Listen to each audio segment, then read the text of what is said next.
I'm Blake Gianella, and this is my briefing on cyber warfare. Cyber warfare is a relatively new form of warfare countries have been experiencing lately. With most countries relying heavily on technology to carry out actions, the likelihood of cyber attacks goes up quite significantly.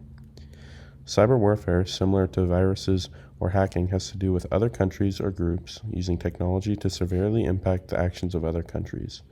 This form of hacking can come in various forms, including hidden information gathering, spying, either government or citizens, blackouts, the act of cutting out power to a certain area, and nuclear interference.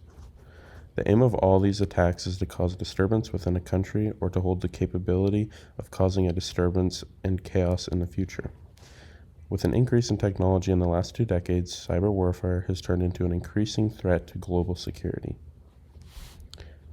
How is this any different from normal warfare? Cyber warfare is much different than the types of warfare most people are aware of. While most think of war being brought out through bombs, missiles, nuclear power, and direct combat, cyber warfare is done almost completely through electronics.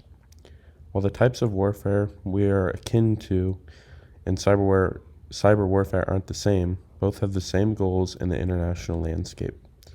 Both cyber warfare and traditional warfare seek to cause problems in the real world in order to achieve power gains.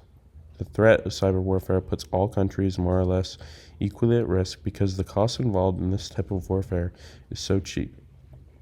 Cyber warfare is extremely cheap when compared to other types of typical warfare. This distinct characteristic makes it very easy for countries to attack one another.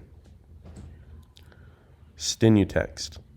The Stenutext worm was first detected in 2010 as a Windows computer virus that would gain access to entire computer systems, being able to control them. The virus itself was targeting computer systems around the world to control large industrial complexes.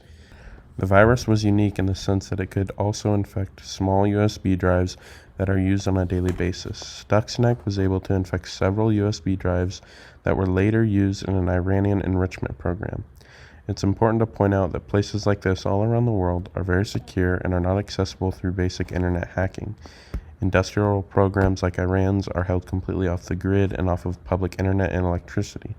Stuxnet was brought in by one of these infected USBs, and soon after, the software began causing damage. The virus affected 15 facilities, and at first, no one could see the damage. Soon after, the software was breaking as well as blacking out most of the systems, which caused power outages for long periods of time.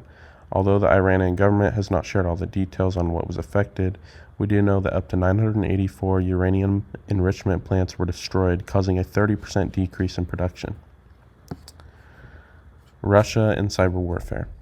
In 2018, the Russian General Staff Main Intelligence Director, or GRU, conducted a countrywide cyber attack in the country of Georgia, which is in northern Africa.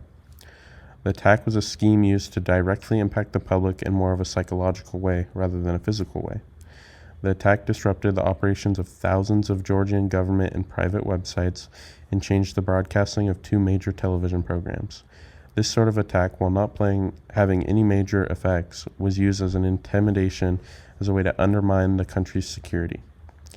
One can see how through this attack, Russia was more or less trying to scare the public. While the U.S. and many other countries have called out against attacks like this, it is likely to not stop any time in the future. While developing countries similar to Georgia have bigger problems in securing their cyberspace, it is easy for more developed countries like Russia to attack these countries. The U.S. and its use of cyber warfare. While the U.S. has criticized governments of cyber attacks for years now, the U.S. has had its fair share in using cyber warfare tactics and developing information on not only suspects of crime but ordinary citizens as well.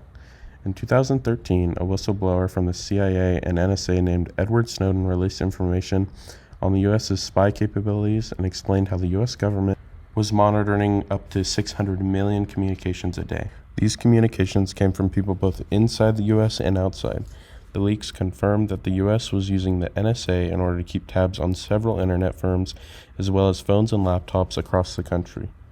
Along with this, the U.S. was accused of leading more than 61,000 hacking operations worldwide, most of which were directed in Hong Kong and China.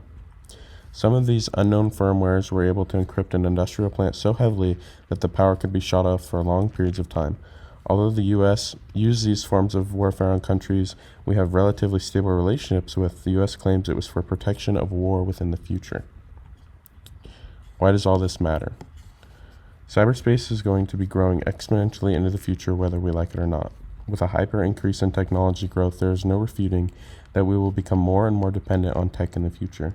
Because of this, all nations will be more vulnerable to the effects of cyber attacks like the ones seen in Iran, Georgia, and China.